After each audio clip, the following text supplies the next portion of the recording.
sebuah batu nisan yang ada pada komplek pemakaman orang-orang yang dieksekusi oleh Raja Mataram.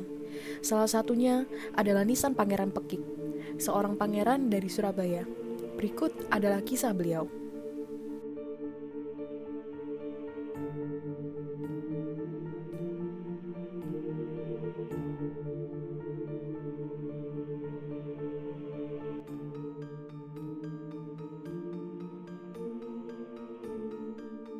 Bermula saat Mataram melakukan penyerangan pada Surabaya di tahun 1620, dengan tujuan memperkokoh posisi Mataram sebagai kekuatan dominan di bagian Pulau Jawa.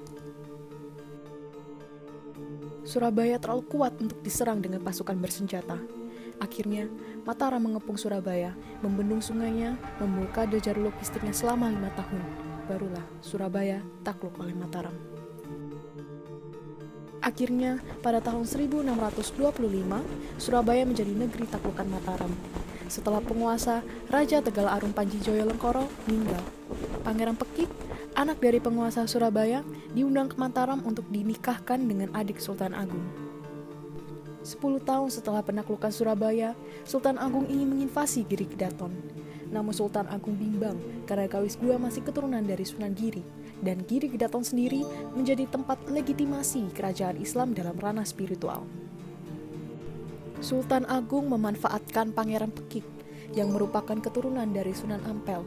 Maka dari itu, Pekik dan istrinya diberi mandat dan dikirim untuk menyerbu Giri Kedaton.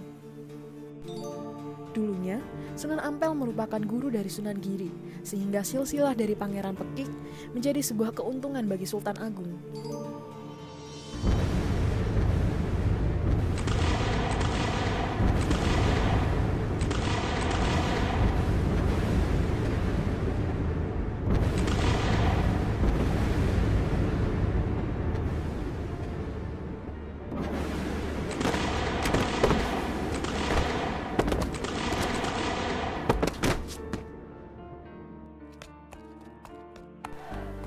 Pangeran Pekik dan istrinya sedang memberi semangat prajuritnya untuk maju melawan pasukan Endrasena.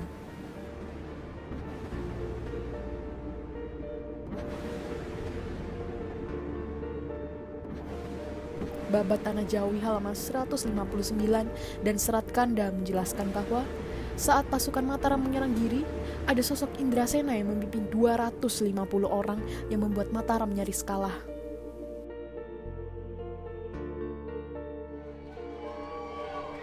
Lalu Pangeran Pekik mendapatkan penghargaan dan dijadikan orang yang penting di Mataram.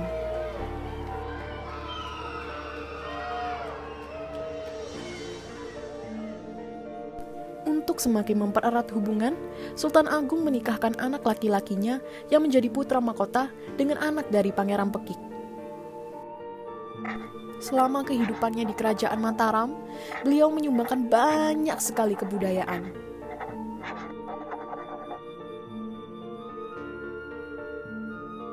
Sultan Agung meninggal dunia dan menantu Pangeran Pekik naik tahta bergelar Amangkurat I.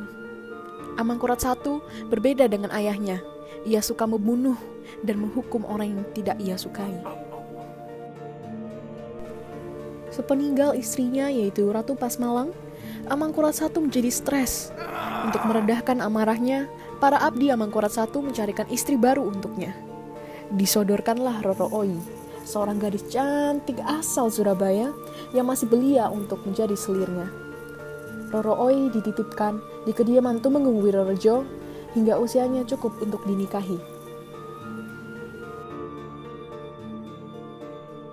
Setelah beberapa tahun terlewati, secara tidak sengaja putra mahkota Amangkurat berjumpa dengan Roro Oi dan jatuh cinta.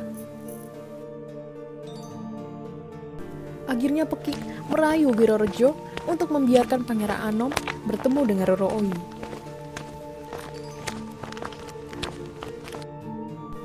Selama beberapa hari tinggal di dalam istana putra mahkota, mereka berdua menghabiskan waktu yang spesial bersama. Sampai pada akhirnya, berita ini terdengar oleh Amangkurat I. Akibatnya, Amangkurat I membakar istana putra mahkota. Menteri Ngaben Wirorejo dan seluruh keluarganya dibuang ke Ponorogo. Tapi di tengah jalan mereka dieksekusi mati. Pangeran Pekik dianggap bersalah dan seluruh keluarganya yang berjumlah 40 orang dieksekusi mati dan dimakamkan di Banyu Sumurup. Sedangkan putra mahkota dipanggil menghadap oleh Amangkurat dan diberi pilihan. Jika ia memilih Roro Oi, maka tahta raja kelak akan diberikan kepada adiknya atau kepada anak-anak Amangkurat yang lain.